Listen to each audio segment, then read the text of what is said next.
જય સ્વામિનારાયણ વિદ્યાર્થી મિત્રો. સહજાનંદ વિદ્યાલય તરફથી ઓનલાઈન શિક્ષણમાં આપનું સ્વાગત છે. સૌ પ્રથમ તો દરેક વિદ્યાર્થી ધોરણ 10માં સારા માર્ક્સે પાસ થવા બદલ અભિનંદન. અને બીજા ખૂબ જ અભિનંદન એ કે તમે આગળના અભ્યાસ માટે સાયન્સ સ્ટ્રીમ નક્કી કર્યું. સૌથી મોટી બાબત કે તમે તે માટે સહજાનંદ વિદ્યાલયની પસંદગી કરી. તે બદલ હું કેમિસ્ટ્રીના સર આરવી પંચાસરા અને તેમજ મારા સાથી શિક્ષકો અને આપણા સહજાનંદના ટ્રસ્ટીઓ એ બધા તરફથી હું તમને દિલથી આવકારું છું. હવે વિદ્યાર્થી મિત્રો, સાયન્સ નક્કી કરવા માટે તમે ઘણા બધા તમારા જે આજુબાજુના સાયન્સ ભણી ચૂકેલા વિદ્યાર્થી મિત્રો, સગાવાલા બધાને જ કંઈ પૂછપરછ કરી જ હોય. પણ તમે જાણો છો કે કારકિર્દી માટે સાયન્સમાં બહુ મોટા સ્કોપ છે, પણ સાથે સાથે મહેનત પણ છે. સાયન્સ સ્ટ્રીમના અભ્યાસ નિયમિત મહેનત એટલે કે રોજની રોજ મહેનતથી એકદમ સરળ બને છે. પણ હવે એમાં કહી દઉં કે રસાયણ વિજ્ઞાન ઘણા બધા વિદ્યાર્થી મનથી એવું માન્યું હોય ખૂબ જ અઘરું છે, પણ એવું કંઈ નથી. મહેનતુ વિષય છે. કેવું? મહેનતુ વિષય છે. એટલે બીજા બધા કરતાં તેમાં 2 થી 3 ગણી મહેનત કરવી પડશે. 2 થી 3 ગણી.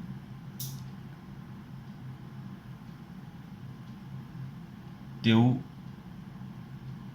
એ બધી સમજ મારા વડીલ તથા સાથી શિક્ષક તરીકે જો કહું તો કેડી સરે તમને એ બધું જ જણાવ્યું છે. એટલે રસાયણ વિજ્ઞાન નિયમિત અભ્યાસ માંગતો વિષય છે. એટલે એમાં નિયમિત મહેનત જરૂરી છે. બરાબર? એટલે જેટલી નિયમિત મહેનત કરશો તો તમને સરળ પડશે. સારું વિદ્યાર્થી મિત્રો, આજે આપણે એ રસાયણ વિજ્ઞાનમાં જ વાત કરીએ. તો આજે હું પ્રકરણ 2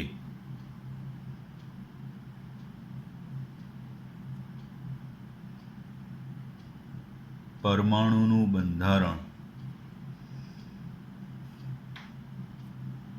અથવા પરમાણ્વીય બંધારણ એ એકમની આપણે ચર્ચા કરવાની છે. કયા? પરમાણુનું બંધારણ એટલે કે પરમાણ્વીય બંધારણની. હવે પરમાણુ શબ્દથી તમે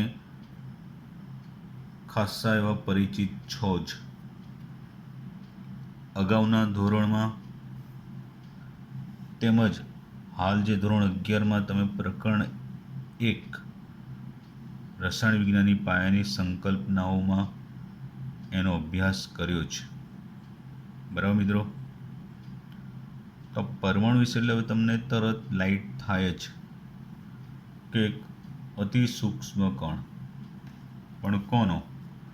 તો કે જે તત્વ છે એ તત્વનો કેવો? અતિ સૂક્ષ્મ કણ.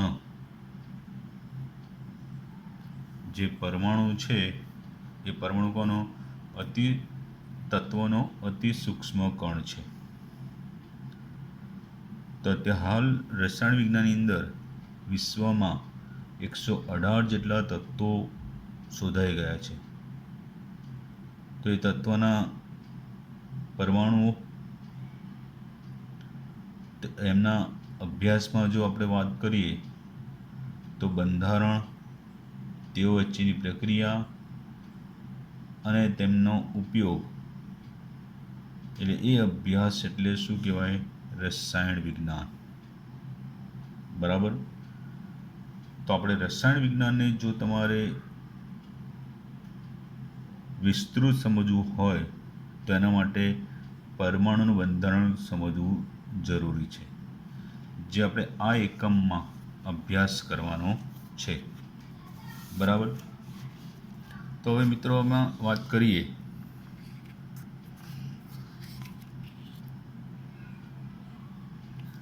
તો આ જે પરમાણુઓ છે એ પરમાણુના અસ્તિત્વ અંગે ભારતીય અને ગ્રીક તત્વજ્ઞાનીઓએ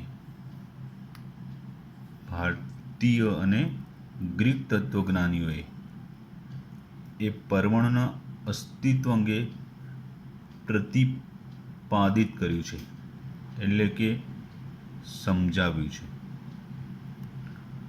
તો તેઓના મત મુજબ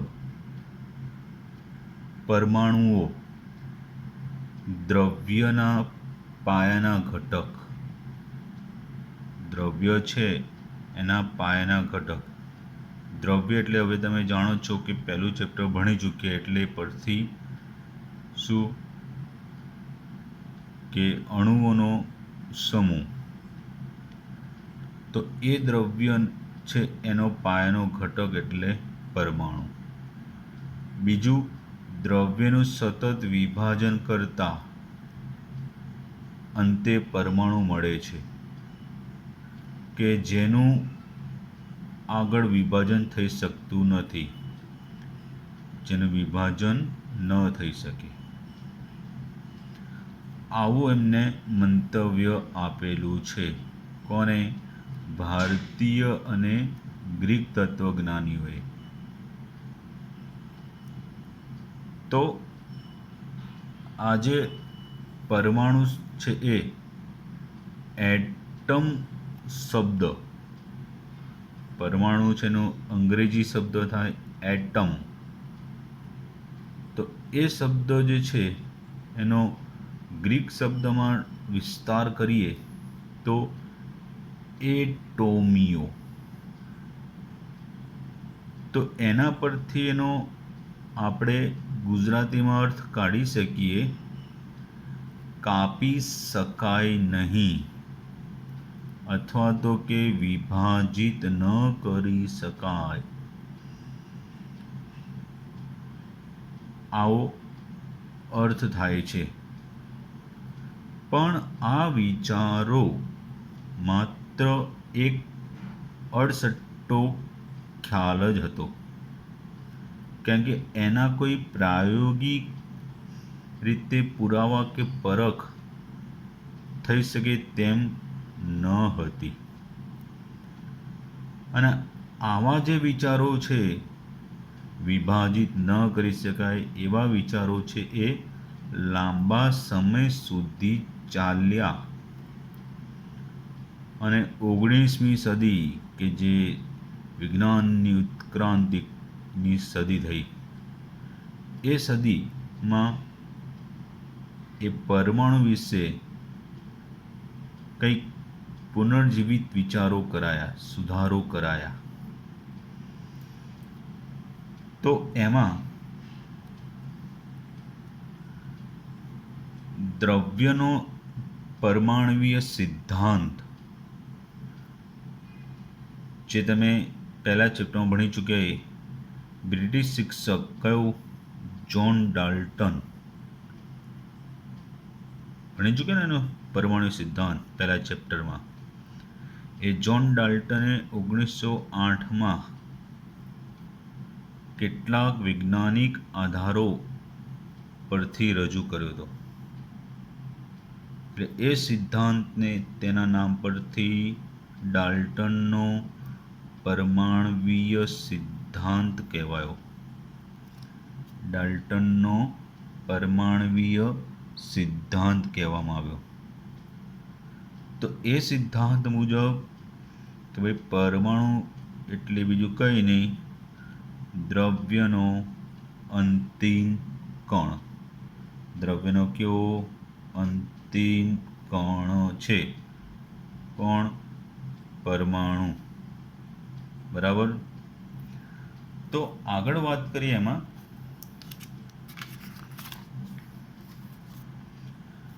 કે 20મી સદી એટલે હમણાં કીધું એ પ્રમાણે કે વિજ્ઞાન માટે એના માટેની એક અગત્યની સદી થઈ. તેના શરૂઆતમાં વૈજ્ઞાનિકોએ કરેલા પ્રાયોગિક અવલોકન પરથી પ્રસ્થાપિત થયું શું? કે પરમાણુનું વધુ વિભાજન થઈ શકે છે. તો આ કેટલાક પ્રાયોગિક પુરાવા પરથી કે પરમાણુનું તેના કેન્દ્ર અને કેન્દ્ર સિવાયના બહારના ભાગમાં વિભાજન થઈ શક્યું છે.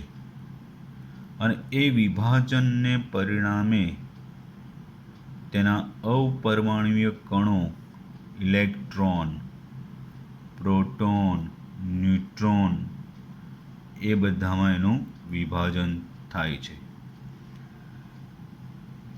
આગળના ધોરણમાં ભણ્યા હશો, નહીંતર તમે 12મામાં ભણશો ફિઝિક્સમાં કેન્દ્રીય વિખંડન, કે જેમાં પરમાણુ પર શક્તિશાળી એવા વિકિરણો કે કોસ્મિક કિરણો મારો કરવામાં આવે તે પરમાણુનું 2 ભાગમાં તેના કેન્દ્ર અને કેન્દ્ર સિવાયના બહારના ભાગમાં વિભાજન થાય છે, કે જેના થકી ઇલેક્ટ્રોન, પ્રોટોન, ન્યુટ્રોન જેવા અપરમાણ્વીય કણો એ સિવાય બીજા ઘણા બધા પ્રકારના કણો, મેસોન, પોઝિટ્રોન, બરાબર, ન્યુટ્રિનો, એન્ટીપ્રોટોન વગેરે જેવા કણો મળે છે. તો આ જે બાબત છે કે પરમાણુ વિભાજન, જે ડાલ્ટનનો પરમાણુ સિદ્ધાંત છે એનાથી તદ્દન અલગ છે. તો આ પરથી વૈજ્ઞાનિકોની સમક્ષ એ સમયે મોટી સમસ્યાઓ હતી. કઈ? તો આ કંઈક નીચે પ્રમાણે વાત કરીએ તો આને પૂરક પ્રશ્ન રૂપે પણ પૂછાય. તો એ સમસ્યામાં કે અપરમાણ્વીય કણોની શોધ પછી પરમાણુની સ્થાયીતા છે કે નહીં એ સમજાવવી અઘરી છે. એટલે એ સમસ્યા નડી, કારણ કે પરમાણુનું વિભાજન થઈ જાય તો પરમાણુ સ્થાયી છે કે નહીં, એનું અસ્તિત્વ રહેશે કે નહીં. તો પછી આગળ બીજું કે એક તત્વની બીજા તત્વ સાથેની વર્તણૂકની સરખામણી ભૌતિક અને રાસાયણિક ગુણધર્મોના સંદર્ભે થાય છે. શું બીજી રીતે શક્ય નથી? તો એક સમસ્યા બીજી થઈ. બીજું કે જુદા જુદા પરમાણુઓના સંયોગીકરણથી બનતા જુદા જુદા અણુઓના સર્જનની સમજ. જુદા જુદા પરમાણુઓ છે, હાઇડ્રોજન, ઓક્સિજન, એના સંયોગીકરણથી H2O, તેની સર્જનની સમજ તથા પરમાણુ દ્વારા શોષાતા કે ઉત્સર્જન થતા, પરમાણુ દ્વારા શોષાતા કે ઉત્સર્જન થતા વિદ્યુતચુંબકીય વિકિરણ, વિદ્યુતચુંબકીય વિકિરણ એની લાક્ષણિકતા